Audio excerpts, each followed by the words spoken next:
ओम नमो भगवते वासुदेवाय।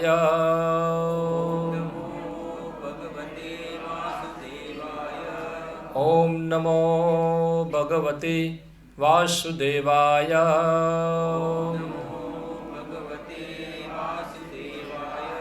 ओम नमो भगवते वासुदेवाय। श्रीमद् भगवद गीता यथारूप अध्याय 7 श्लोक संख्या 19 मेरे पीछे दोहराइए। बहूनां जन्मनां अन्ते ज्ञानवान् मां प्रपद्यते वासुदेवः सर्वं इति सः महात्मा सुदुर्लभः। बहूनां जन्मनां अन्ते ज्ञानवान् मां प्रपद्यते वासुदेवः सर्वमेति स महात्मा सुदुर्लभः। बहूनां जन्मनां अन्ते ज्ञानवान् मां प्रपद्यते वासुदेवः सर्वमिति स महात्मा सुदुर्लभः। बहूनां जन्मनां अन्ते ज्ञानवान् मां प्रपद्यते वासुदेवः सर्वमेति स महात्मा सुदुर्लभः। बहुनां अनेक जन्मनां जन्म तथा मृत्यु के चक्र के अन्ते अंत में ज्ञानवान ज्ञानी माम मेरी प्रपद्यते शरण ग्रहण करता है वासुदेव भगवान कृष्ण सर्वम सब कुछ इति इस प्रकार सह ऐसा महात्मा महात्मा सुदुर्लभ अत्यंत दुर्लभ है। अनुवाद एवं तात्पर्य कृष्ण कृपापूर्ति अभय चरणारविंद भक्तिवेदांत स्वामी श्री कृपा द्वारा। अनेक जन्म जन्मांतर के बाद जिसे सचमुच ज्ञान होता है वह मुझको समस्त कारणों का कारण जानकर मेरी शरण में आता है। ऐसा महात्मा अत्यंत दुर्लभ होता है। तात्पर्य भक्ति या दिव्य अनुष्ठानों को करता हुआ जीव अनेक जन्मों के पश्चात इस दिव्य ज्ञान को प्राप्त करता है कि आत्मा साक्षात्कार का चरम लक्ष्य श्री भगवान है। आत्मा साक्षात्कार के प्रारंभ में जब मनुष्य भौतिकता का परित्याग करने का प्रयत्न करता है तब निरुष्यवाद की ओर उसका झुकाव हो सकता है, किंतु आगे बढ़ने पर वह यह समझ पाता है कि आध्यात्मिक जीवन में भी कार्य है और इन्हीं से भक्ति का विधान होता है। इसकी अनुभूति होने पर वह भगवान के प्रति आसक्त हो जाता है और उनकी शरण ग्रहण कर लेता है। इस अवसर पर वह समझ सकता है कि श्री कृष्ण की कृपा ही सर्वस्व है, वे ही सब कारणों के कारण हैं और यह जगत उनसे स्वतंत्र नहीं है। वह इस भौतिक जगत को आध्यात्मिक विविधताओं का विकृत प्रतिबिंब मानता है और अनुभव करता है कि प्रत्येक वस्तु का परमेश्वर कृष्ण से संबंध है। इस प्रकार वह प्रत्येक वस्तु को वासुदेव श्री कृष्ण से संबंधित समझता है। इस प्रकार की वासुदेवमयी व्याप दृष्टि होने पर भगवान कृष्ण को परम लक्ष्य मानकर शरणागति प्राप्त होती है। ऐसे ऐसे शरणागत महात्मा दुर्लभ है। इस श्लोक की सुंदर व्याख्या श्वेताश्वर उपनिषद में 3.14-15 में मिलती है। सहस्रशीर्षः पुरुषः सहस्राक्षः सहस्रपात् स भूमि विश्वतो धृत्वात् यातिष्ठत् दशांगुलम् पुरुष एवेदं सर्वं यद्भूतं यच्च भव्यम् उतामृतत्वशेषानो यत्नेनानिरोहति। छांदोग्योपनिषद 5.1-15 में भी कहा गया है, नवे वाचो ना चक्षुषी ना श्रोत्राणि ना मनासात्या चक्षते प्राण इति इवा चक्षते प्राणो हि वेतानि सर्वाणि भवन्ति। जीव के शरीर के बोलने की शक्ति, देखने की शक्ति, सुनने की शक्ति, सोचने की शक्ति ही प्रदान नहीं है। समस्त कार्यों का केंद्र बिंदु तो यह जीवन प्राण है। इसी प्रकार भगवान वासुदेव या भगवान श्री कृष्ण ही समस्त पदार्थों में मूल सत्ता है। इस देह में बोलने, देखने, सुनने तथा सोचने आदि की शक्तियाँ हैं, किंतु यदि वे भगवान से संबंधित ना हो तो सभी व्यर्थ है। वासुदेव सर्वव्यापी है और प्रत्येक वस्तु वासुदेव है, अतः भक्त पूर्ण ज्ञान में रहकर शरण ग्रहण करता है। तुरनाथ भगवद्गीता 7.17 तथा 11.40। ओम अज्ञानतिमिरन्धस्य ज्ञानञ्जनशलाकया चक्षुरुन्मिलितं येन तस्मै श्रीगुरुवे नमः। श्रीचैतन्यमनोभीष्टं स्थापितं येन भूतले स्वयं रूपः कदा मह्यं ददाति स्वपदान्तिकम्। वन्देऽहं श्रीगुरो श्रीयुतापदकमलं श्रीगुरुन् वैष्णवांश्च श्रीरूपं साग्रजातं सहगणरघुनाथामृतं त्वं सजीवं साद्वैतं सावधूतं परिजनसहितं कृष्णचैतन्यदेवं श्रीराधाकृष्णपादान् सहगणललिता श्रीविशाखान्वितांश्च श्रीकृष्णचैतन्य प्रभु नित्यानन्द श्री अद्वैत गदाधर शिवासादि गौरभक्तवृंद। हरे कृष्णा कृष्णा कृष्णा हरे हरे, हरे राम राम राम हरे हरे। हरे कृष्णा। दरवाजा थोड़ा बंद कर दो।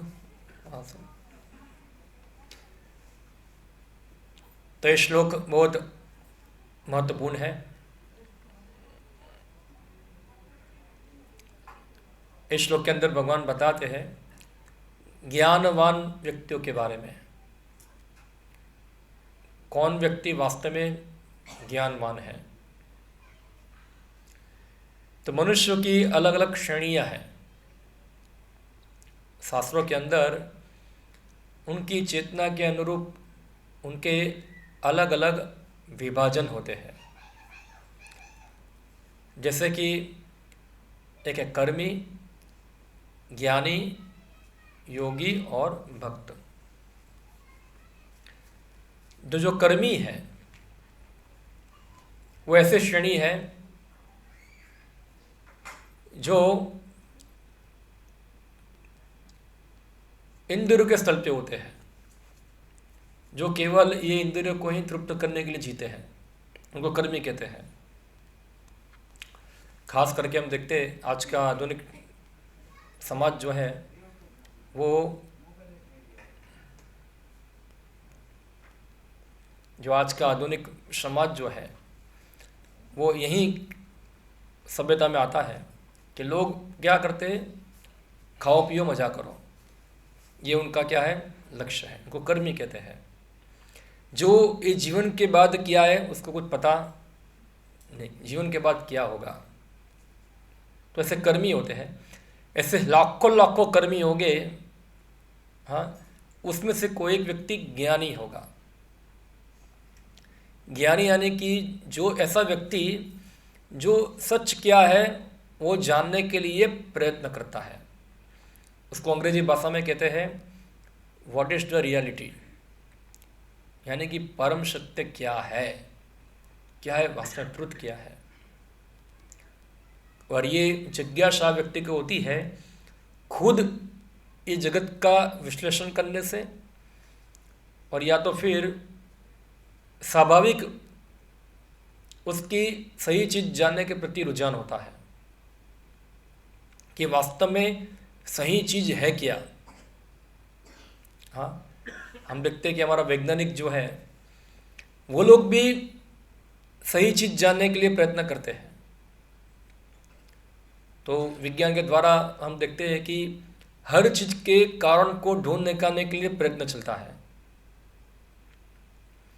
जैसे ये सृष्टि का कारण क्या है वो जानने के लिए वैज्ञानिक लोग जो होते हैं वो बहुत सारे प्रयोग करते हैं, रिसर्च करते हैं, मगर वो लोग कौन से कारण पे पहुंचते हैं कि ये सृष्टि का कुछ कारण नहीं है, बस अपने आप बन गई है। यानी कि वो लोग सृष्टि के मूल कारण तक पहुंच पाए नहीं है। क्या ये सृष्टि क्यों बनी है, मैं कौन हूँ, यहाँ क्यों आया हूँ, ये सब प्रश्न जो होना वो वास्तव में एक ज्ञानवान व्यक्ति की क्या है, निशानी है, और ये होना चाहिए। आप देखो एक कहानी आती है, आप सबने सुना होगा, भगवान बुद्ध की। जब भगवान बुद्ध छोटे थे तो ज्योतिष ने उनके पिताजी को बताया था कि व्यक्ति जो है या तो बड़ा होके बड़ा साधु बनेगा या तो फिर बड़ा राजा बनेगा, दो में से एक होगा। तो उनके पिताजी की इच्छा नहीं थी कि साधु बने, ये राजा बने, इसलिए उसके पिताजी हमेशा उसको सुख ही जो हो वही चीज के संबंध में उसको रखा, कभी उसको दुख दिखाया नहीं, दुख का अनुभव कभी कराया नहीं। जब थोड़े बड़े हुए वो और एक बार घर के बाहर निकले, वो बाहर से जाली बंद कर दो और सबको बोलो कि सब नीचे जाए यहाँ से, यहाँ से वो आगे के लॉक कर दो जाली।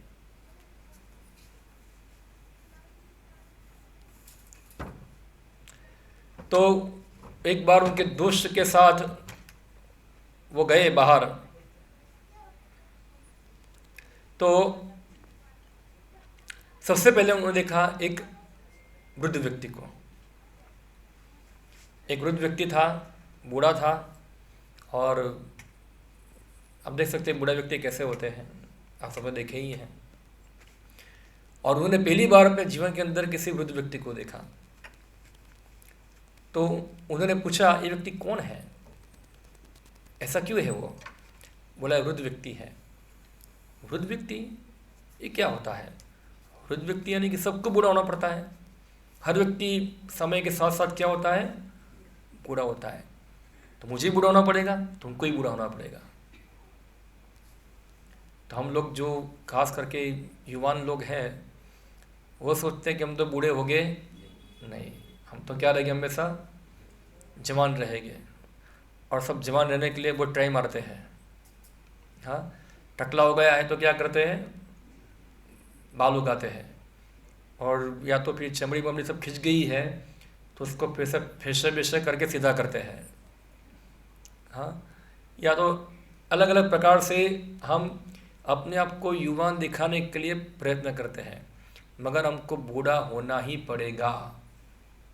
क्या होगा, बूढ़ा होना ही पड़ेगा।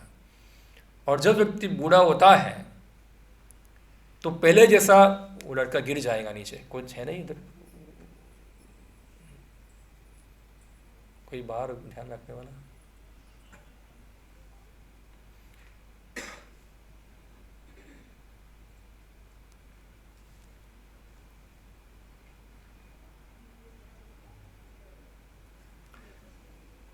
प्रभु जी हरे कृष्णा। वो लड़के लोग चढ़ने गिर नहीं जाए, ध्यान रखो आप थोड़ा, उनके माता पिता को बताओ क्या है इधर। अभी वो गिरता नीचे।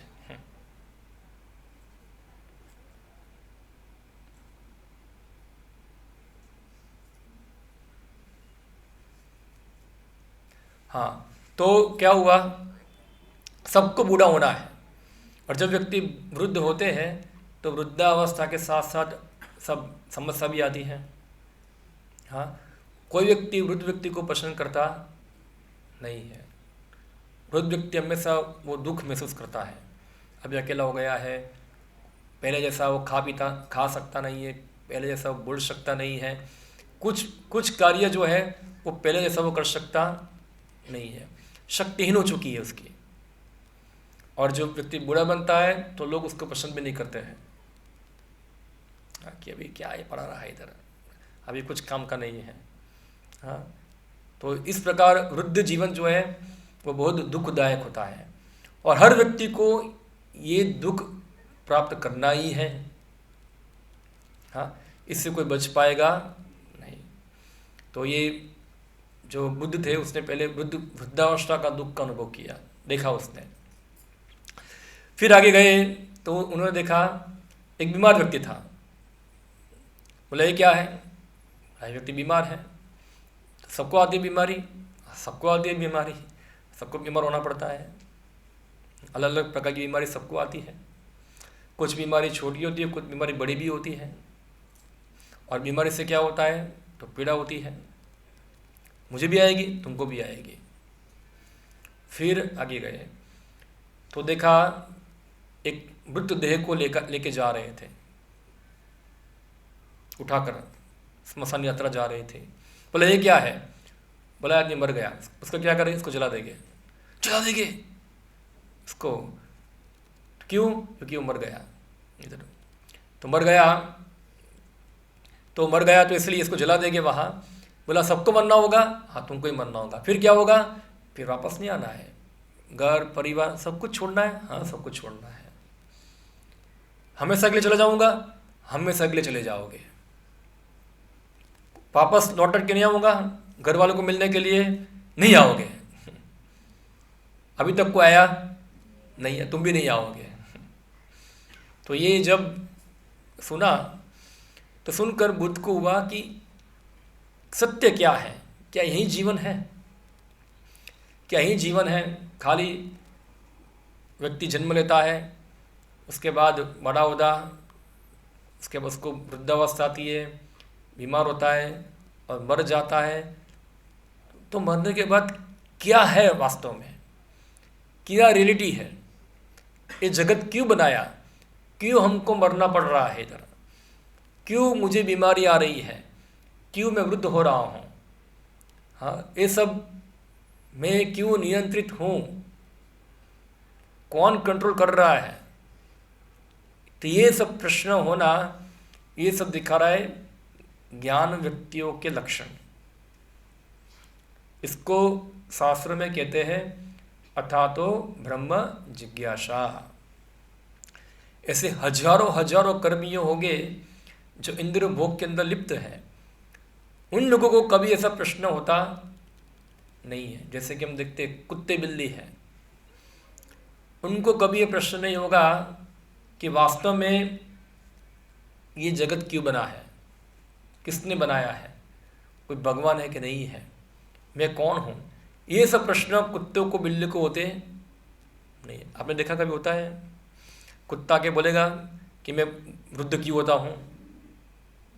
हाँ, इसके पास इतनी बुद्धि शक्ति नहीं है। मगर जो मनुष्य है, ज़्यादातर मनुष्य की चेतना कुत्ते बिल्ली जैसी ही होती है, इसलिए उनको ये प्रश्न होता नहीं है। मगर ये लक्षण जो है ज्ञानी व्यक्ति के लक्षण है। ये हम क्या सोचते हैं ज्ञानी यानी कैसे व्यक्ति जो फट इंग्लिश बोलते हो या पीएचडी किया हो या इंजीनियर हो, डॉक्टर हो, साइंटिस्ट हो, उसको हम क्या सोचते हैं ये व्यक्ति ज्ञानवान है। इसको ज्ञानवान बोलते नहीं है। अगर डॉक्टर है, पीएचडी है, जो भी वो पढ़ा लिखा किया है, वो करने के बाद करता क्या है? वो अगर उसकी क्रियाएं कल पशु जैसी ही हैं, पशु क्या क्रिया करते हैं? आहार, निद्रा, भय और मैथुन, ये 4 क्रिया ही करते हैं और वो भी यही कर रहा है। तो समझना चाहिए कि वो व्यक्ति पीएचडी वाला पशु है। क्या है वो? पीएचडी वाला पशु है। एक नॉर्मल कुत्ता है, और एक PhD वाला कुत्ता है, कुछ ज़्यादा फर्क नहीं है, क्योंकि दोनों की क्रियाएं क्या ही है, एक ही है। वो नॉर्मल कुत्ता जो है वो उसके अनुसार कार्य कर रहा है, और जो PhD वाला कुत्ता है वो थोड़ा सोफिस्टिकेटेड है, इसको अंग्रेजी में कहेंगे सुसंस्कृत सभ्य कुत्ता है। हाँ, मगर चेतना क्या है, तो कुत्तों की ही है। तो इसलिए जो जिज्ञासा है वो होना चाहिए व्यक्ति को कि वास्तव में मैं कौन हूँ, भगवान कौन है, ये जगत क्यों बनाया है, ये सब जानना उसको कहते हैं अथातो ब्रह्म जिज्ञासा। और फिर ऐसे प्रश्नों के उत्तर को जानने के लिए प्रयत्न करना कि वास्तव में क्या चीज है, रियलिटी। तो भगवान बताते हैं ऐसे जो सत्य को जानना चाहते हैं, हाँ, बहुनाम जन्म नाम अंते, बहुत जन्मों तक प्रयास करते हैं क्या है तथ्य, क्या है सत्य, क्या है सत्य।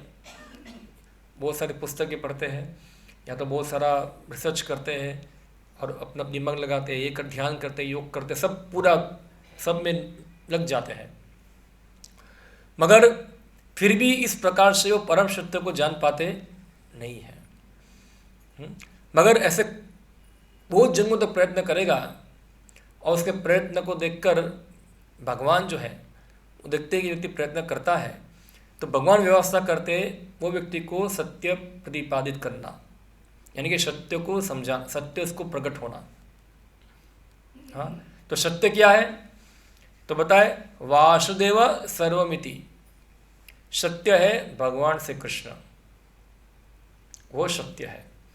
और इसका बारे में बताया है श्रीमद् भागवतम में पहले श्लोक के अंदर कि परम सत्य क्या है। तो बताए जन्म आदि यशतः, जन्म आदि यशतः ये एक वेदांत सूत्र का दूसरा सूत्र है। इसे मैंने पहले बताया, पहला सूत्र है अथातो ब्रह्म जिज्ञासा, इसका होता है चलो हम क्या करें, ब्रह्म की जिज्ञासा करें। और फिर सेकंड जो सूत्र है वो है हाँ जन्म आदि यश यतः, यानी कि ब्रह्म जिज्ञासा यानी कि परम सत्य क्या है।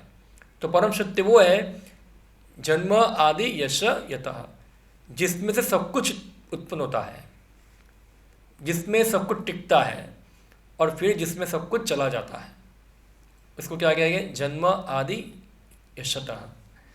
अनवयात इत्रतश च अर्थेषु अभिज्ञ स्वराट, और ये परम सत्य जो है वो डायरेक्टली सीधी तरीके से, इनडायरेक्टली यानी कि गौण तरीके से, परोक्ष तरीके से, सभी तरीके से क्या है वो सब कुछ जानने वाले हैं। यानी कि परम सत्य जो है वो सब जगह पर व्याप्त है, उनसे कोई चीज़ छुपी हुई नहीं है।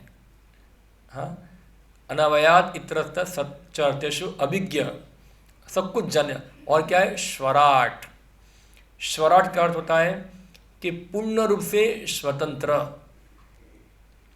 हम देखते हैं कि हम लोग क्या है कुछ न कुछ व्यक्ति के कंट्रोल में है, कोई व्यक्ति नहीं बोल सकता कि मैं इंडिपेंडेंट हूँ। हाँ, आप इंडिपेंडेंट हैं, भारत तो आज़ाद हो गया अंग्रेजों की गुलामी से, तो क्या हम इंडिपेंडेंट हैं? हम इंडिपेंडेंट नहीं हैं, हम क्या है नियंत्रित है। हम जैसे मैंने पहले बताया, हम में से कोई व्यक्ति बूढ़ा होना चाहता नहीं है, फिर भी बूढ़ा होना पड़ता है। हाँ, कोई बीमार होना चाहता नहीं, फिर भी बीमार होना पड़ता है। हाँ, कोई दुख चाहता नहीं, फिर दुख आता है। हाँ, यही दिखा रहा है कि हम कंट्रोलर नहीं है, हम कुछ सीमित मात्रा में नियंत्रित कर सकते हैं, पूर्ण कंट्रोलर हम नहीं है कि हम जो चाहे वही होगा, ऐसा है। हाँ, मेरी इच्छा है मुझे ये चाहिए, तो क्या हम प्राप्त कर सकते हैं? हमारे कंट्रोल में है क्या? कोई बोलता है कि मेहनत करके व्यक्ति प्राप्त कर लेगा, अगर कोई मेहनत करेगा तो प्राप्त कर लेगा। बहुत लोग मेहनत करते हैं, क्या सब लोग प्राप्त कर पाते हैं? हाँ, कई बार हम देखते एग्ज़ाम होती है, कई बार दो बच्चे बहुत मेहनत करते हैं, एक बच्चा अच्छे मार्क्स में पास होता है और एक बच्चा इतना मेहनत करने के बाद भी क्या होता है, फेल होता है। तो मेहनत दोनों ने ही किया है, तो क्या उसके कंट्रोल में है सब कुछ, वो जो चाहे वो कर सकता है? तो नहीं। यानी कि हम क्या है, नियंत्रित है, हमको कोई चीज नियंत्रित कर रही है। और जो भगवान है वो नियंत्रित नहीं है, उनको कोई चीज कंट्रोल करती नहीं है, वो सबको नियंत्रित करने वाले हैं, मगर वो खुद क्या है, स्वतंत्र है। उसको कहते हैं स्वराट, यानी कि परम सत्य क्या है, स्वराट है। और तेने ब्रह्म हृदय आदि कवयो, और वही परम सत्य भगवान ने सबसे पहले ब्रह्मा के हृदय के अंदर वैदिक ज्ञान का संचारण किया, यानी कि ब्रह्मा को सबसे पहले ज्ञान प्रदान किया। हाँ, तेने ब्रह्म हृदय आदि कवयो मुह्यंती यत्र सूरयः तेजोवारी मृगा यथा विनिमयो यत्र केसर्गो अमृषा। उनकी एक शक्ति है माया शक्ति, जो सभी जीवों को क्या करती है, भ्रमित करती है। कैसे भ्रमित करती है? बड़े बड़े देवताओं को भ्रमित करती है। जल के अंदर दिखता है अग्नि, और अग्नि में क्या दिखता है, पानी, जल दिखता है। तो ये हम देखते कई बार रास्ते में, क्या दिखता है, कई बार पानी दिखता है, पर पानी होता नहीं है, तो उसको कहते हैं माया। तो इस प्रकार से उनकी जो शक्ति है माया, जो बड़े बड़े देवताओं को भी क्या करती है, भ्रमित करती है। तेजोवारी मृगाम यथा विनिमयो यत्र तिर्सर्गो अमृषा धामना स्वेन सदा निरष्ट भूकम सत्यम परम धीमहि। जो अपने धाम में नित्य निवास करते हैं, ऐसे परम सत्य भगवान श्री कृष्ण को मैं सादर नमस्कार करता हूँ। ये इसका अर्थ है। यानी कि परम सत्य कौन है, भगवान श्री कृष्ण। श्री कृष्ण परम सत्य है, वही अंत में सभी चीजों के मूल कारण है, सभी देवताओं के मूल कारण है। और ये ज्ञान व्यक्ति को कब होगा, वो जन्मों के बाद जब व्यक्ति प्रयत्न करेगा, तब जान पाएगा कृष्णस्तु भगवान स्वयं। हम देखते हैं लोग भगवान को तो मानते हैं, मगर भगवान कौन है किसको पता नहीं है।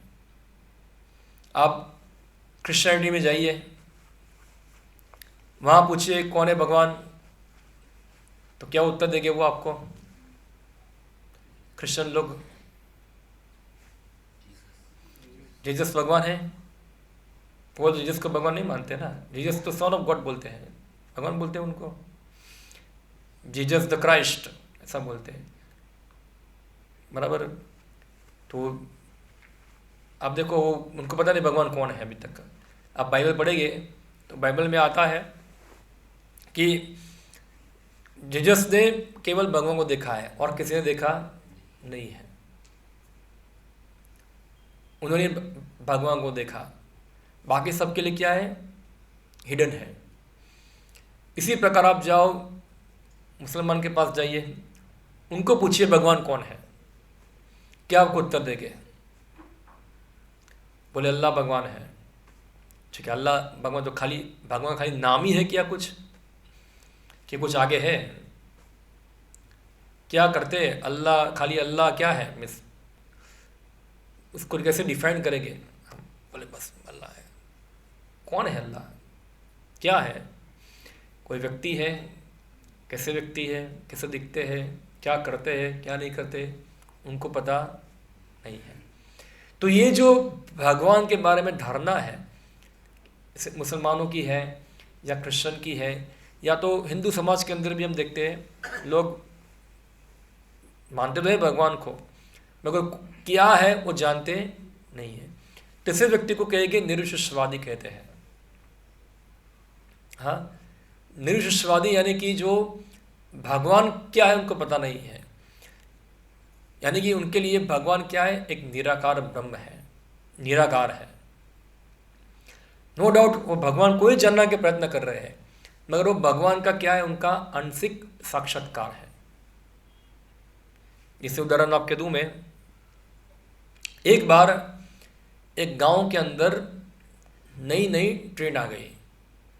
गांव के अंदर नया स्टेशन बना था, तो ट्रेन आ गई। तो गांव वाले ट्रेन को देखने के लिए सब लोग इकट्ठा हो गए। अभी गाड़ी आने वाली ही थी, तो गांव के एक व्यक्ति को बोला, तुम जाओ, जाके देखो ट्रेन कैसी है। और रात हो चुकी थी, तो प्लेटफॉर्म पे गया और वहाँ से ट्रेन को देख रहा है। तो ट्रेन दूर थी, तो उसको ट्रेन कैसे दिखेगी रात को? दूर होगी तो कैसे दिखती है ट्रेन? खाली क्या दिखा उसको? प्रकाश दिखा, लाइट दिखा। तो फिर वो गांव वाला व्यक्ति वो वापस आके बोलता है कि ट्रेन तो हमारे वहाँ जो लाइट होती है ना, ऐसे दिख रही है, ट्रेन लाइट है, ऐसा बताया। फिर दूसरे आदमी को बोला, तुम जाके आओ कि ट्रेन कैसी है, थोड़ा देख के आ जाओ वहाँ से। तब तक ट्रेन थोड़ी क्या हो गई, नज़दीक आ गई थी। तो व्यक्ति ने बोला, कुछ आगे लाइट है और पीछे जो हमारा बस चलता है ना, ऐसा कुछ लगा हुआ है। हाँ, बस जैसा कुछ दिख रहा है। इंजन को देखा उसने, तो वो उसने बताया ऐसा ट्रेन है। तो पहले वाले ने क्या बताया था? लाइट। और दूसरा वाला क्या बताया? एक लाइट है, उसके पीछे क्या है, कुछ व्हीकल लगा है, इंजन लगा है। फिर तीसरे व्यक्ति को भेजा, तुम देख के आओ ट्रेन कैसी है। ट्रेन और नजीक आ गई थी, और वो जब वहाँ गया तो उसने लाइट को भी देखा, इंजन को भी देखा, उसके अंदर ड्राइवर को भी देखा, और फिर इंजन के पीछे क्या थे, सब डिब्बे थे, उसको भी देखा, और डिब्बे के अंदर लोग बैठे हुए थे, उसको भी देखा। तो आप देखिए, तीनों व्यक्ति एक ही चीज़ को देख रहे हैं, मगर तीनों का साक्षात्कार एक वस्तु का क्या है? अलग अलग है, अलग अलग है। आप देखिए, हाँ, एक ही चीज़ को देख रहे हैं, तीनों का साक्षात्कार क्या है? अलग अलग है। तो जो मुसलमान हैं या क्रिश्चियन हैं या अन्य हिंदू लोग हैं, जो भगवान को जानने का प्रयत्न करते हैं मगर भगवान कौन है वो पता नहीं है, तो वो लोग कौन से कैटेगरी में आते हैं? वो पहले वाले कैटेगरी में। जो ट्रेन को देखते हैं वो क्या दिखती है? उसको खाली लाइट दिखती है। हाँ, कोई भगवान है, बस अल्लाह है, गॉड है, कोई है, कोई शक्ति है, कोई पावर है, बस। तो भगवान को तो मानते हैं, मगर भगवान की समझ क्या है उनकी? बहुत छोटी है, बहुत कम समझ है उनकी। फिर सेकंड लेवल पे जो व्यक्ति आता है, वो व्यक्ति जो सबके हृदय के अंदर रहने वाले परमात्मा के रूप में जानता है। तो वो कैसे आएंगे? जो लाइट को भी दिखता है और पीछे क्या है, इंजन को भी दिखता है, वो सेकंड लेवल पे आ गए। और थर्ड लेवल का जो है, जो लाइट, इंजन और उसके अंदर कौन है? ड्राइवर, पीछे डब्बे, अंदर आदमी, सब कुछ जानता है, वो ट्रेन को पूर्ण रूप से जानता है। उसको क्या कहेंगे कि ट्रेन को पूर्ण रूप से जानने वाला कौन है? वो व्यक्ति है। तो उसी प्रकार से जो कृष्ण का अनुभव है वो क्या है? पूर्ण साक्षात्कार माना जाएगा। अगर कोई व्यक्ति नहीं जानता है कृष्ण भगवान है मगर भगवान को मानता है, तो उसका साक्षात्कार क्या है? आंशिक है। क्योंकि कृष्ण जो है वो 6 ऐश्वर्य युक्त परम ब्रह्म परम सत्य है। भगवान के बारे में बताया, व्याख्या दी है। भगवान का अर्थ होता है भग और वान। भग यानी कि ऐश्वर्य, और वान यानी कि धारण करता है। जो 6 ऐश्वर्य को पूर्ण मात्रा में धारण करता है वो भगवान है। ऐश्वर्यश, समग्रश, वीर्यश, यशस, श्रिय, ज्ञान, वैराग्य चैव छन्नम इति भगगना। ये विष्णु पुराण के अंदर भगवान शब्द का अर्थ समझाया है, इसकी व्याख्या बताई है कि जो व्यक्ति के अंदर संपूर्ण धन हो, संपूर्ण धन हो, तो आप देखिए संपूर्ण मालिक, सभी धन के मालिक कौन है? भगवान है, कृष्ण है। हाँ, हम कुछ थोड़े संपत्ति के मालिक होते हैं थोड़े समय के लिए। क्या हम परमानेंट मालिक हैं? हम बोलते हैं मेरे पास 10 लाख पड़ा है। 10 लाख कितने समय के लिए होगा? 30 साल 40 साल बाद में वो 10 लाख कहाँ चला जाएगा? तो हम तो मालिक नहीं है। हम बोलते मेरा घर, तुम्हारा घर तो तुम्हारे आने से पहले भी था, या तो बनाया होगा, तो नहीं बनाया है तो फिर ज़मीन होगा, तो तुम तो काहे के मालिक हो? और तुम्हारे जाने के बाद भी रहने वाला है, तो तुम तो मालिक नहीं हो। हम क्या है? हम एक किराए के मकान में रहने वाले हैं, समझो, किराएदार है हम। क्या है? किराएदार है। जैसे कोई किराए का मकान होता है, हम उसे भाड़ा भरते हैं, तो जब तक भाड़ा देंगे तब तक क्या है, मकान चलता है। एग्रीमेंट ख़त्म होता है तो मकान क्या करना पड़ता है? खाली करना पड़ता है। तो हम सोचते हैं नहीं ये मेरा मकान है, नहीं नहीं आपका मकान नहीं, आपको खाली करना पड़ेगा ये ये मकान भगवान कृष्ण का है ये, और वो जब तक आपको रखना है तब तक आपको वहाँ रखेंगे, फिर आपको बोलेंगे मकान खाली करो आप बोलेंगे मुझे खाली नहीं करना है, नहीं आपको तो खाली करना ही पड़ेगा ये हाँ, नहीं नहीं मुझे खाली नहीं करना है, मुझे रहना है, नहीं खाली करना ही पड़ेगा, निकलो यहाँ से, सामान लेके जाओ, एक सामान ले जा सकते नहीं हो यहाँ से, कपड़ा कपड़ा भी नहीं ले जाना है, शरीर शरीर भी यहाँ छोड़ के जाना है, कुछ लेके जाना नहीं है। यानी कि सभी संपत्ति के मालिक कौन है? भगवान है, हम नहीं है। हाँ, तो ये हुआ भगवान का एक ऐश्वर्य जो सभी प्रकार के संपत्ति के मालिक है। भगवान की पत्नी ही लक्ष्मी है, जो लक्ष्मी के लिए लोग रात दिन पूजा करते हैं। घर के अंदर देखा होगा फोटो रखते हैं, यहाँ से पैसा गिरता है और सब क्या वो कुंभ होता है, कुंभ के अंदर पूरा सोने के सिक्के गिरते हैं, उसके अंदर वो लक्ष्मी से कोई यंत्र रखते हैं और कितनी पूजा करते हैं, लक्ष्मी जी एक सिक्का गिर के यहाँ गिर जाए तो अच्छा है हाँ, पूरा प्रार्थना करते, मगर अभी तक गिरा तो नहीं है और गिरने वाला भी नहीं है। वो आशा बना के रखेंगे कि अभी कोई गिर जाएगा, लक्ष्मी जी को गिरा दो इधर एक सिक्का, मगर लक्ष्मी जी ने सभी सिक्का गिरा दिया है भगवान के पास, और भगवान कृष्ण के समय लगे हुए हैं।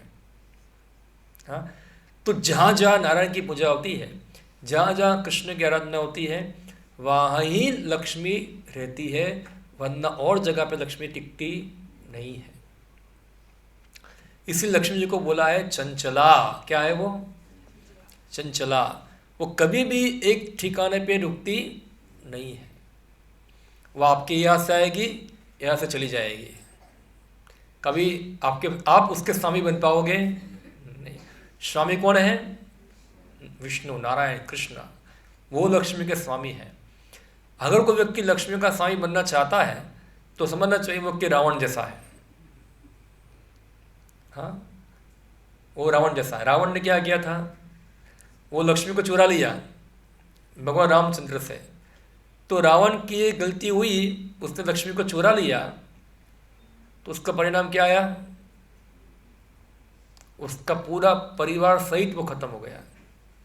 तो अगर हम भी लक्ष्मी को चुराने का प्रयत्न करेंगे, यानी कि लक्ष्मी को भोगने का प्रयत्न करेंगे, तो हमारा परिणाम भी क्या होगा? मृत्यु। मृत्यु सर्वस्व हरश्चाहम, भगवान गीता के अंदर बताते हैं, मैं सब कुछ हर लेता हूँ। इसलिए लक्ष्मी कहाँ शोभा पाती है? नारायण की सेवा के अंदर, वहाँ लक्ष्मी शोभा पाती है। और जहाँ नारायण की सेवा होती है वो जगह कभी लक्ष्मी छोड़ती नहीं है, हमेशा लक्ष्मी वहाँ स्थिर रहती है।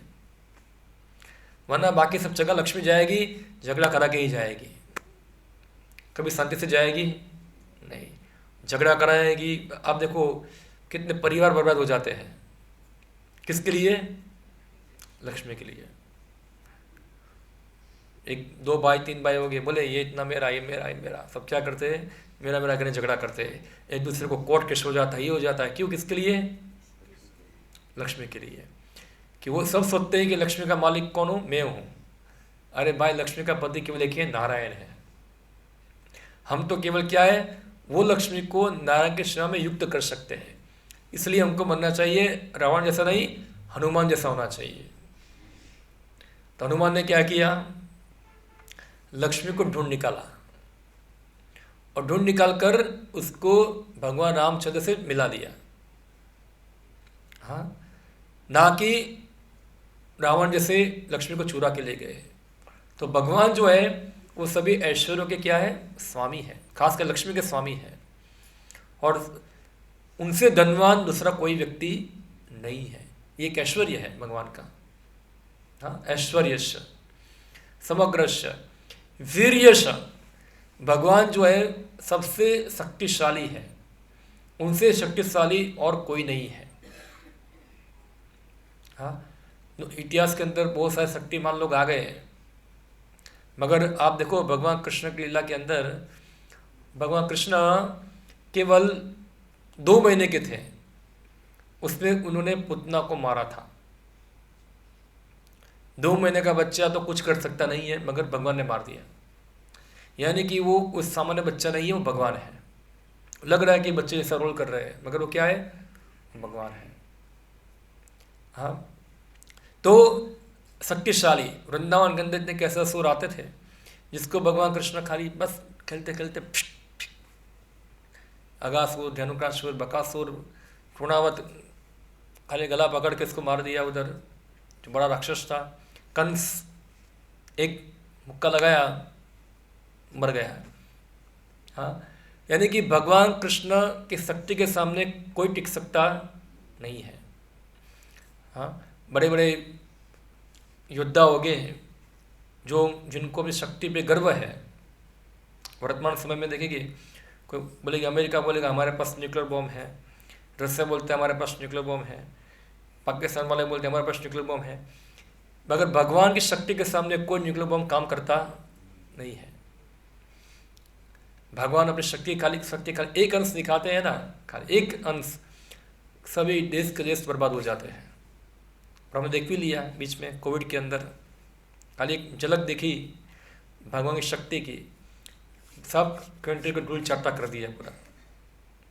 हाँ, तो भगवान है सर्वशक्तिशाली हैं, उनकी शक्ति से कोई ज़्यादा बड़ा नहीं है।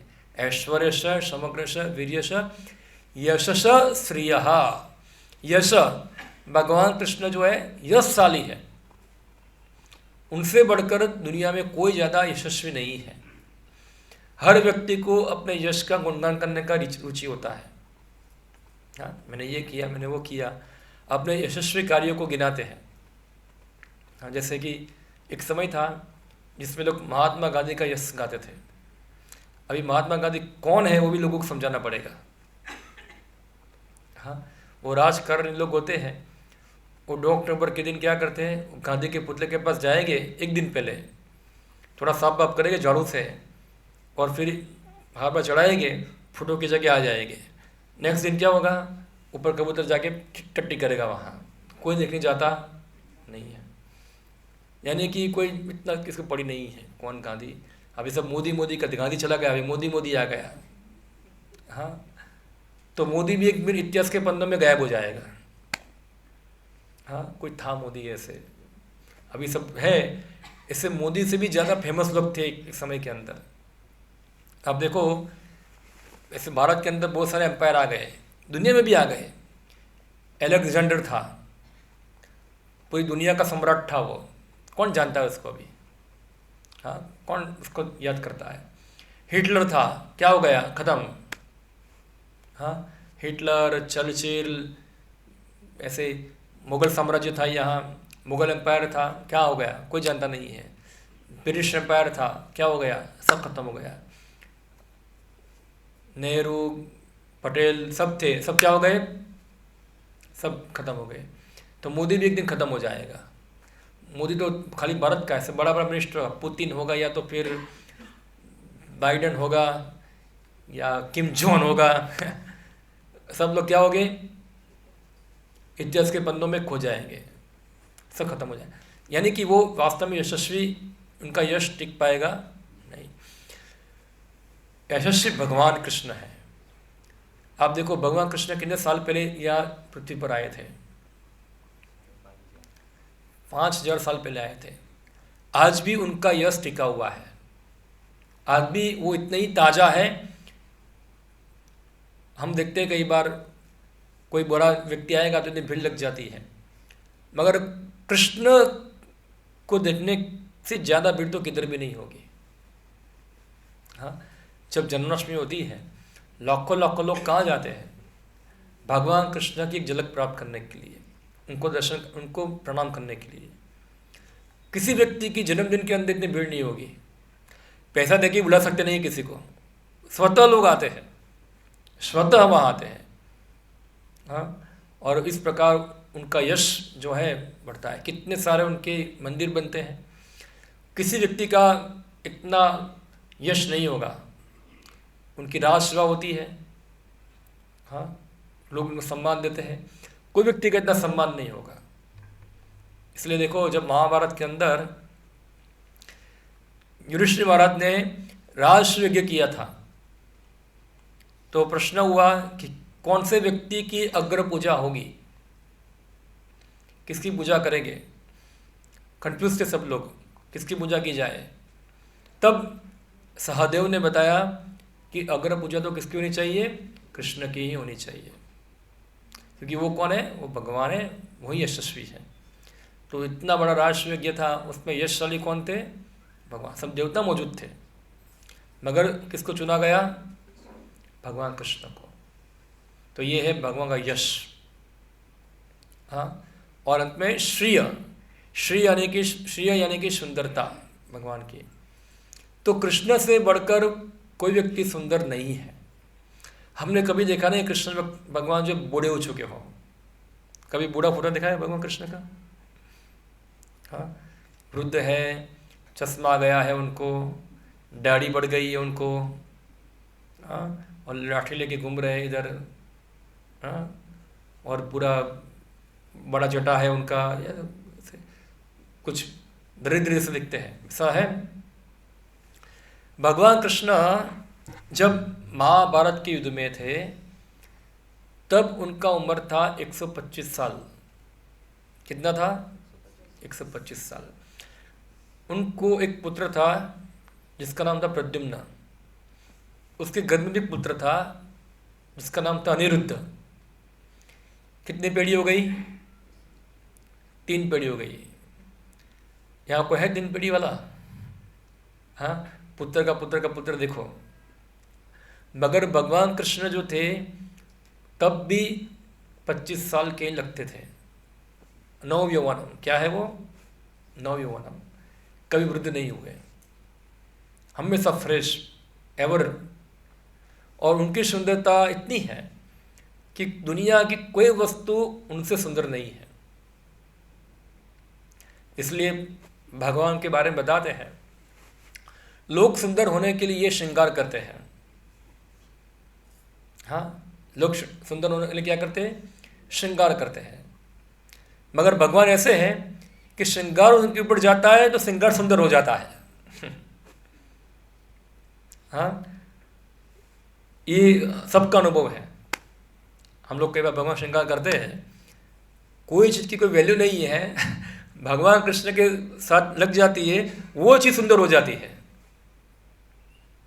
हाँ, क्योंकि भगवान क्या है? आभूषण के भी क्या है? आभूषण है। क्योंकि वो सुंदर है, इसलिए हर चीज़ क्या है? उनके संपर्क में आके वो भी क्या हो जाती है? सुंदर हो जाती है। एक तात्पर्य में हमारे श्रील प्रभुपाद जी बताते हैं, भगवान कृष्ण जो है वो डायमंड की तरह है। क्या है? डायमंड की तरह, हीरे की तरह है। और जो भक्त है वो सोने की तरह है। हाँ, सोना भी क्या है?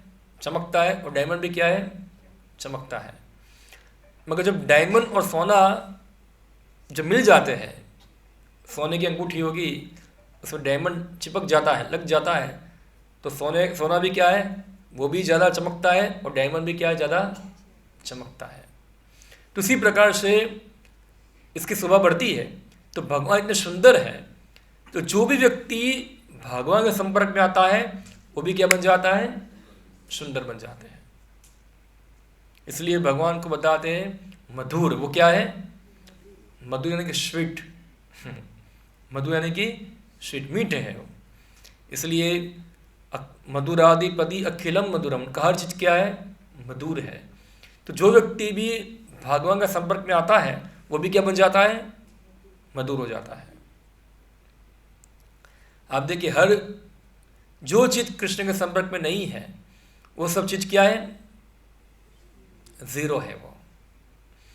आप zero zero zero zero zero कितने जीरो करो, कोई वैल्यू बढ़ने वाली नहीं है। मगर ये सब जीरो के आगे केवल एक लग जाता है, वो एक कौन है? वो भगवान कृष्ण है। तब वो जीरो की वैल्यू बढ़ जाती है, वरना उसकी कोई वैल्यू नहीं है। हाँ, तो इसी प्रकार से जो चीज भी भगवान के संपर्क में आती है वो चीज सुंदर हो जाती है, क्योंकि वो भगवान सुंदर है। भगवान, इसलिए शास्त्र बताए भगवान जो है आभूषण के भी क्या है? आभूषण है। उनको श्रृंगार करने की आवश्यकता नहीं। श्रृंगार का भाग्य है कि वो भगवान के ऊपर गया है वहाँ। हाँ, उनका भाग्य है कि भगवान का श्रृंगार हुआ है वो चीज से, तो उससे श्रृंगार की शोभा बढ़ती है। तो ये भगवान की सुंदरता है, इसको श्रिय कहते हैं। ऐश्वर्यश समग्रश विजयश यशस्य ज्ञान। भगवान कृष्ण है वो सबसे बड़े ज्ञानवान व्यक्ति है। दुनिया में उनसे बढ़कर कोई ज्ञानी व्यक्ति नहीं है। उनको सब पता है, जैसे मैं बताया मैंने, सब कुछ जानते हैं वो, डायरेक्ट इनडायरेक्टली। हाँ, तो भगवान को स्कूल में जाने की आवश्यकता नहीं। स्कूल में गए थे वो, खाली औपचारिक रूप में स्कूल में गए थे, सिखाने के लिए सबको, कि सबको गुरु के पास जाना चाहिए, वरना उनको गुरु के पास जाने की आवश्यकता। मगर हम जैसे लोगों को, मूर्ख को सिखाने के लिए भगवान जाते हैं। सांदीपनि मुनि के पास गए थे, मगर उनकी शिक्षा तो सामान्य मनुष्य की शिक्षा के जैसा नहीं हुई। मनुष्य, एक सामान्य मनुष्य होगा, और 15 साल पढ़ने के बाद भी क्या होगा? ठोठ होगा वो। हाँ, और भगवान कृष्ण एक दिन में एक कला सीखते थे। एक दिन में क्या सीखना है? एक कला। हमको एक कला भी आती नहीं है, अलग अलग कलाएं हैं, 64 कला बोलते हैं। जैसे भोजन पकाना, गाना बजाना, कपड़ा पहनना, अलग अलग बहुत सारी कलाएं हैं। मुझे नाम याद नहीं सबके, कुछ कुछ याद है मुझे। भगवान कृष्ण सभी कलाओं को एक एक दिन में सीख गए। उनको ये है या उनको याद ही है, मगर हमको सिखाने के लिए कि गुरु के पास जाकर सीखना चाहिए। हम लोग कितने साल तक प्रयत्न करते कोशिश सीखने के लिए, मगर फिर भी क्या है? नहीं सीख पाते। यानी कि वो भगवान है 64 कलाओं से युक्त हैं। उनके पास 64 प्रकार के आर्ट है। हाँ, तो ये है भगवान का ज्ञान। उनके तुलना में कोई व्यक्ति, भगवान अगर अपना खुद श्रृंगार करेगा ना, तो उनसे बढ़िया कोई श्रृंगार उनका कोई कर पाएगा नहीं। भगवान खुद पकाएंगे, उनके जैसा कोई पका पाएगा नहीं। भगवान जिस प्रकार बजाएंगे, उनसे जैसा कोई बजा पाएगा। वो जब गाएंगे, उनके जैसा कोई गा पाएगा नहीं। 64 प्रकार की कलाओं में क्या है? वो श्रेष्ठ है, निपुण है, वो निपुण है वो। तो ये है 64 कलाएं भगवान की। तो ये है उनका ज्ञान। और अंत में वैराग्य, वो भी क्या एक प्रकार का एक गुण है, एक ऐश्वर्य है, कि भगवान के इतने पास इतना चीज होने के बाद भी वो गर्वित नहीं है। हमारे पास ये 4 ऐश्वर्य में से कुछ एक होगा ना, तो हम क्या हो जाते हैं?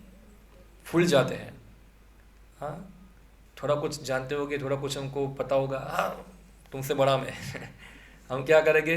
तुरंत स्पर्धा करना चालू कर देंगे, और हम थोड़ा छाती फुलाते हैं हमारी, मैं श्रेष्ठ हूँ।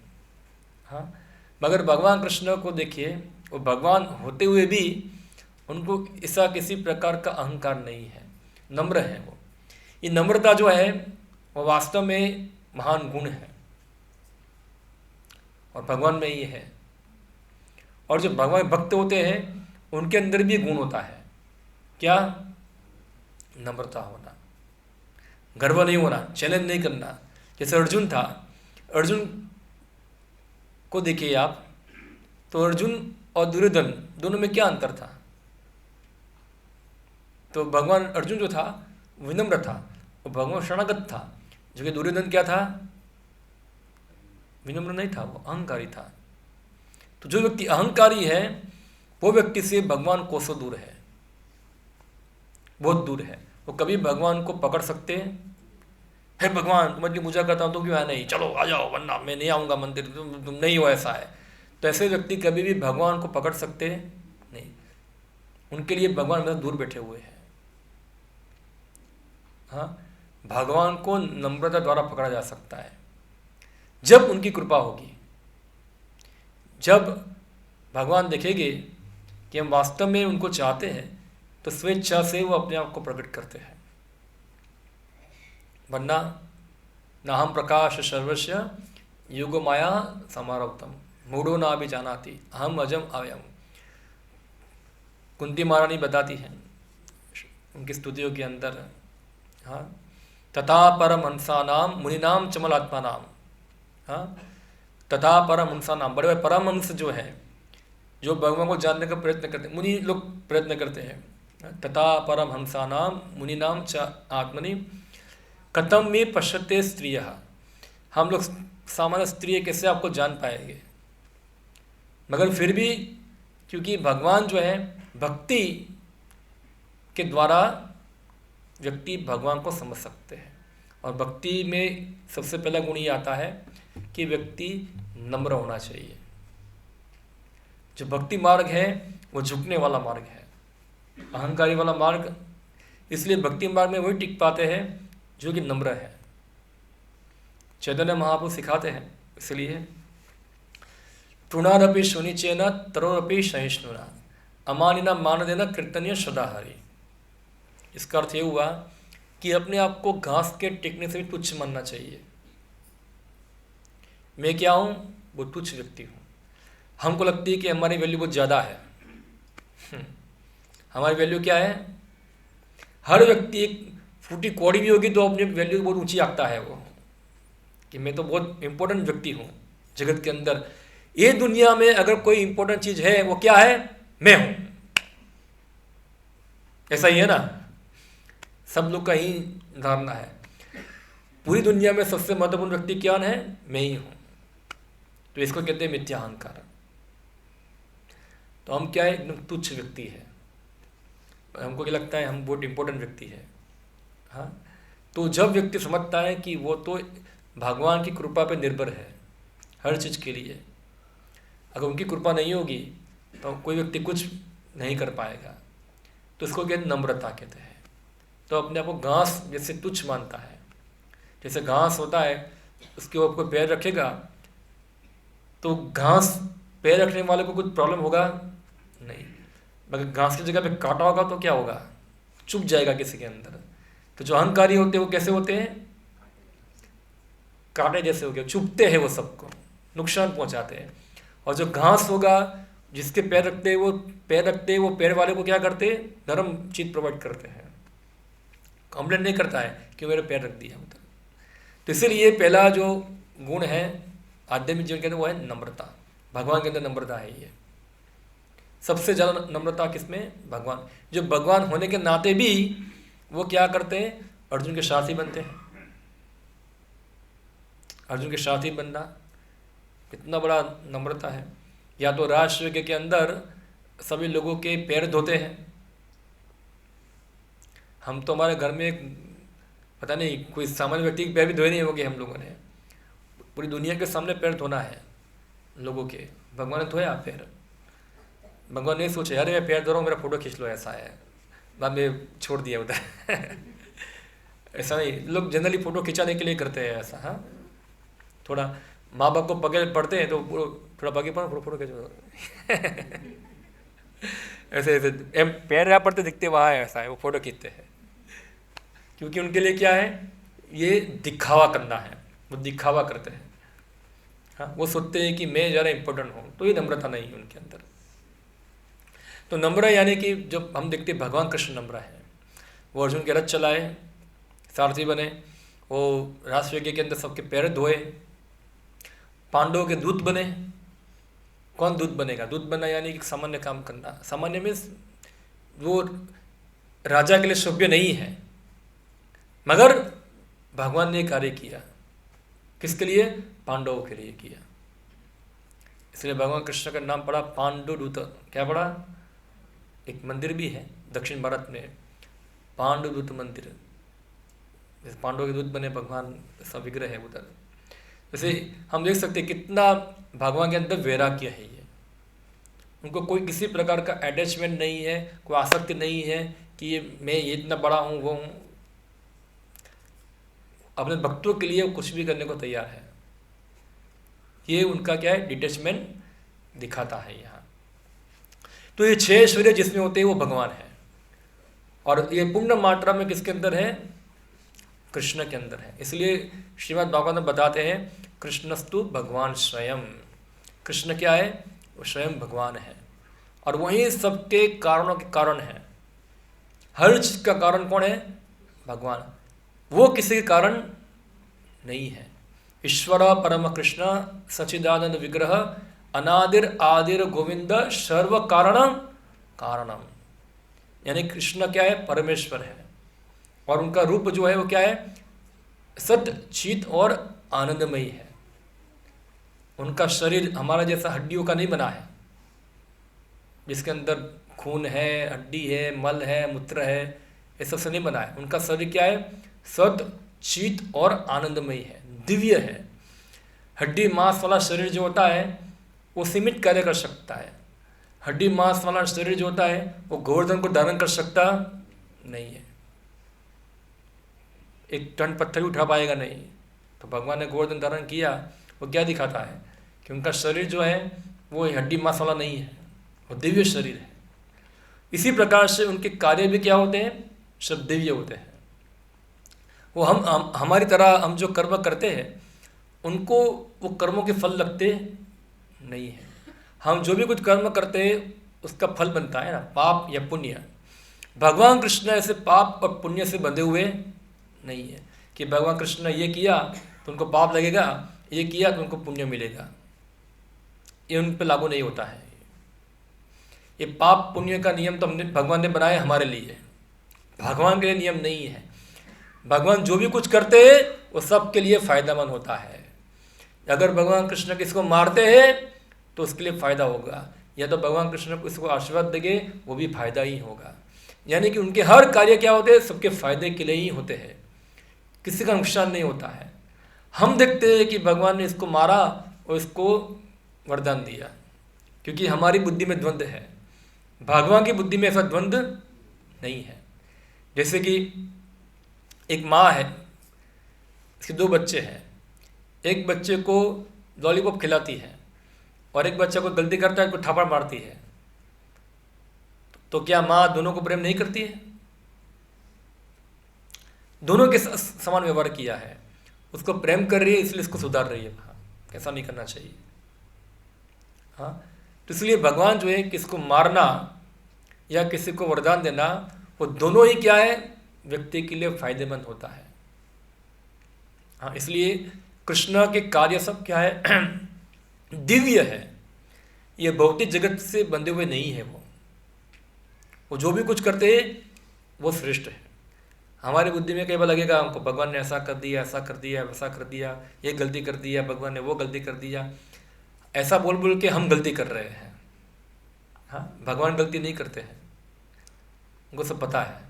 हम ज़्यादा बुद्धिशाली नहीं इतने कि हम भगवान में गलती निकालेंगे। अभी क्या है, हो कृष्ण तुम ऐसा किया, तुमने ये गलती की, मेरे अनुसार कृष्ण को ऐसा करने की आवश्यकता थी, मेरे अनुसार कृष्ण को ऐसा करे, तुम्हारा क्या औकात है?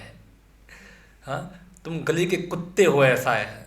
और भगवान की अब तुम बायोग्राफी बनाते हो, पूरा क्या है? तो ये इसी बुद्धि से हम भगवान को कभी जान पाएंगे नहीं।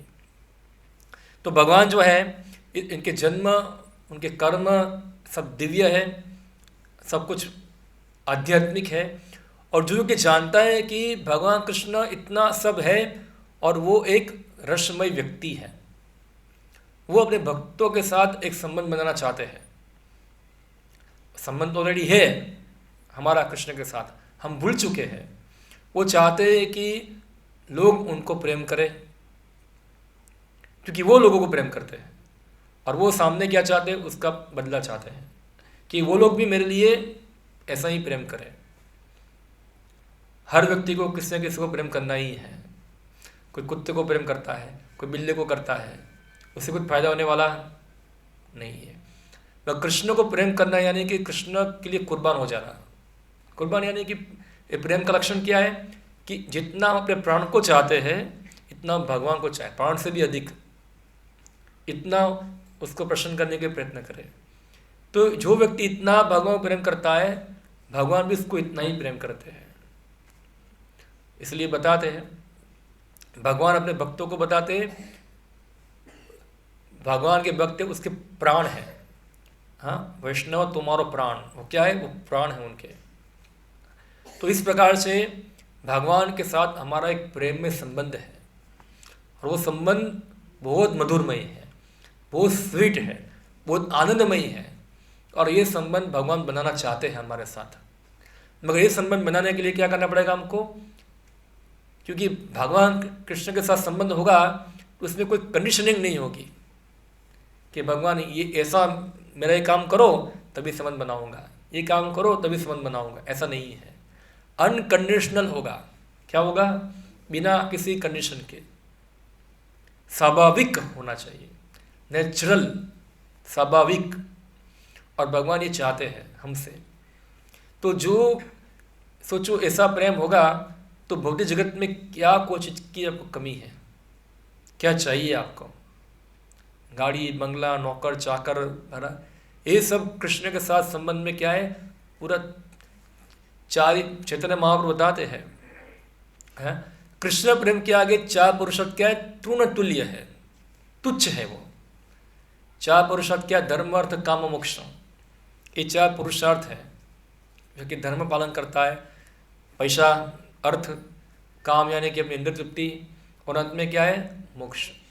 मगर कृष्ण प्रेम के सामने क्या? ये सब तृण तुल्य है, तुच्छ है वो। इतना कृष्ण प्रेम क्या है? हाईएस्ट है, इतना मधुर है। तो सोचो, ये बताए भगवान के जो व्यक्ति जानता है, ये सब जानता है और इस प्रकार से भगवान को सरेंडर हो जाता है, कृष्ण में आपका, हाँ, वासुदेव सर्वमिति स महात्मा सुदुर्लभ। ऐसे महात्मा क्या है? बहुत दुर्लभ है। जो सब ये सब बहुत जन्मों के बाद जान पाएगा कृष्ण भगवान है, वही मेरा विषय है प्रेम का, मुझे उनको शरणागत होना है, वही मेरा जीवन का लक्ष्य है, वही मेरा प्राण है, सब कुछ मेरी चेतना में वही है और कुछ नहीं है। बाकी चीज़ तो करने के लिए कर रहा हूँ मैं, खाली सब कुछ क्या है? कृष्ण ही है। तो ऐसा महात्मा क्या होगा? सुदुर्लभ। दुर्लभ शब्द का अर्थ क्या होता है? जो इतना आसानी से मिलता नहीं है। और सुदुर्लभ यानी कि और मुश्किल, ज़्यादा मुश्किल। तो देखिए कितने जन्मों जन्मों के बाद कोई व्यक्ति प्रयत्न करता है, ज्ञानी, मैंने ज्ञानी के बारे में बताया, जो जन्म जरा व्याधि से निकलना चाहते हैं, कितने जन्मों तक प्रयत्न करते, ऐसे हजारों हजारों जन्मों तक प्रयत्न करिए, तब जाके उसको पता चलेगा कृष्ण भगवान है, 6 सूर्य वाले हैं, वो रसमय है और मुझे उसको क्या करना है? शरणागत होना है। तो ऐसा कोई व्यक्ति कौन है? महात्मा है। तो हर व्यक्ति महात्मा बन सकता है। इसके लिए लाखों लाखों जन्मों तक वेट करने की आवश्यकता नहीं है। सिंपल यहाँ भगवान बताते वो चीज़ को स्वीकार कर लेना है। हाँ, जो भगवान गीता बताए उनको स्वीकार कर लेना है, तो व्यक्ति भी क्या बन जाएगा? वही महात्मा हो जाएगा। तो महात्मा बनना बहुत आसान है। रबर स्टैम्प के द्वारा किसी को महात्मा बना सकते नहीं। जो कृष्ण को शरणागत होता है, जो कृष्ण के शरण में जाता है, वो व्यक्ति महात्मा है। तो आप सब महात्मा बन सकते हैं भगवान कृष्ण के शरण में जाके। प्रपद्यते, इसका अर्थ क्या है? उनकी शरण स्वीकार करना। कृष्णस्तु भगवान स्वयं। तो ये श्लोक के अंदर भगवान यही बताते हैं कि हमारे जीवन का लक्ष्य क्या होना चाहिए? कृष्ण ही है। और कैसे प्राप्त करना है, कैसे भक्ति में जीवन बिताना है, ये सब धीरे धीरे हमको सीखना चाहिए, सब जानना चाहिए। और इस प्रकार हमारे जीवन में अभ्यास उसको करेंगे तो धीरे धीरे हम देखेंगे हम कृष्ण भावना रूप में प्रगति करेंगे। और एक दिन आएगा कि हम भगवान को फेस टू फेस देख सकते हैं, फेस उनकी सेवा कर सकते हैं, जो हम अभी एक दूसरे को देख रहे हैं ऐसा। और ये प्रोसेस को फॉलो करना होता है। ओके, तो यहाँ मैं समाप्त करता हूँ। हरे कृष्णा। किसी को कोई प्रश्न हो विषय के ऊपर, कोई टिप्पणी हो तो पूछ सकते हैं। ये विषय के ऊपर क्वेश्चन।